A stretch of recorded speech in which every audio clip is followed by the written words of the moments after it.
Habari Gani. Ujima. Hey, Jordan. How are you? I'm doing well. How are you? I'm doing great. Good. Hey y'all, we are back at it again. Today I have Dr. Sachelle Ford with us today, and her principal is Ujima. So Ujima essentially means collective work and responsibility, which means to build and maintain our community together and make our brothers and sisters' problems our problems and solve them together. And so I wanted to ask you what this principle meant for you. I love Ujima. I think it's a really, really beautiful principle. I think this notion of collective works and responsibility for each other and for making each other's problems our own really helps us to understand what it means to be in community with each other, right? So not just to be a community because you share an identity or there's a task at hand that you're working on together, but to truly actually be in community with one another. I think Ujima teaches us that. Right. What I like about Ujima is when it says making our brothers and sisters' problems our problems, and find a way together to get through our problems, instead of like that individual mindset of I can do this on my own. When you actually need your community. Absolutely. And I feel like that's what Kwanzaa is teaching us as well. Is like we need our community. It's okay to be independent, but at the same time, can you lean on your brothers and sisters? You know. Exactly. Yeah. And I also wanted to ask you, in what ways have you personally exemplified Ujima? In what ways that I've personally exemplified Ujima?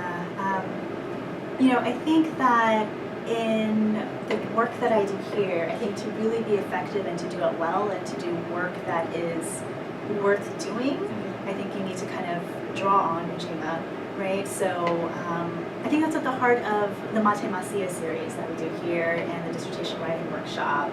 And to do that, I've essentially kind of asked folks in our community, what problems are you having?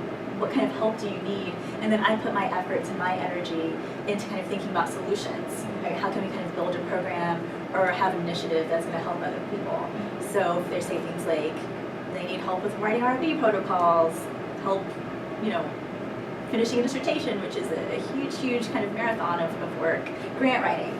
Right, so if they need help crafting grant applications to get funding for their work, right, then we do a grant writing workshop. Right, so I think that really kind of exemplifies Ujima, right, thinking of other folks' problems and kind of taking them on as my own and finding solutions for them. Right. As a community to do that, right, community. And you've made this your work. Yeah, that's my work here in the center. It's really a privilege and an honor to be able to use my work for, I think, communal good, collective good. And I think that ties into Sankofa, going back and fetching that in which you've forgotten. Yeah. Especially with you being new here too, like the amount of work you've done in order to give back to like our grad students and the students that are planning to graduate, is really incredible because it's like you're showing so much love and the responsibility for those that are coming after you.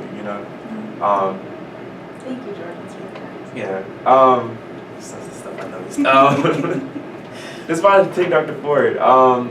So for our final question, I wanted to know, in what ways will you exemplify Ujima in the future? In my personal life, there are some folks who are close to me who I just think do fantastic work out in the community. They do some really hard work establishing resources for underserved communities, and they mobilize folks. They create their own kind of networks and communities, and in the next year, I want to learn from them. I want to learn how to kind of operate and be in community and work as a collective in ways that I haven't so far. One of my favorite activists and intellectuals is Angela Davis, and something that stands out to me about what she said is, she joined the movement because she realized that there was only so much she could do as an individual, but to really do the real work, you have to do it as a collective. So I want to learn more this next year. That's a proverb, isn't it? African proverb, one stick will break, but multiple sticks won't bend. That is outstanding. Yes, that's what I want to do. That's great. Yeah, thank you. I want to say thank you. Thank you for having me, Jordan. So tall. And we would end the videos with saying Harambe. So Okay. 3, 2. Harambe!